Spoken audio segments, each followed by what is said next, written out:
ในวันที่10ตุลา2025นี้อยู่ที่กระทรวงป้องกันประเทศสหายพลโทคำเลียงอุทาไกรสอนกรรมการศูนย์กลางภาครัฐมนตรีกระทรวงป้องกันประเทศได้ให้การต้อนรับสหายพลตรีเลดึกท้ายผู้บัญชาการทหารสายแดนกระทรวงป้องกันประเทศแห่งสาธารณรัฐสังคมนิยมเวียดนามพร้อมด้วยคณะเข้าเยี่ยมคำนับเนื่องในโอกาสที่เดินทางมาเยี่ยมยามและเฮ็ดเวียกอยู่สาธารณรัฐประชาธิปไตยประชาชนลาว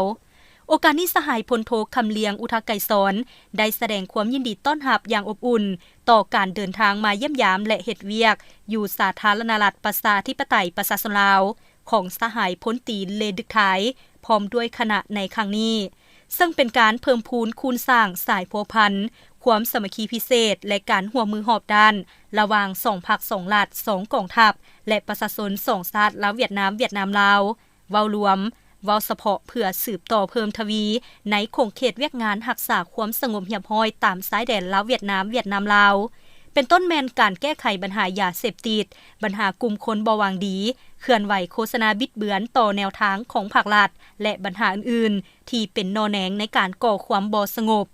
โอกาสเดียวกันนี้สหายพลตรีเลดึกท้ายก็ได้แสดงความขอบใจต่อสหายรัฐมนตรีกระทรวงป้องกันประเทศแห่งสาธารณรัฐประชาธิปไตยประชาชนลาวที่ได้ให้การต้อนรับอย่างอบอุ่นที่เต็มไปด้วยไมตรีจิตมิตรภาพในครั้งนี้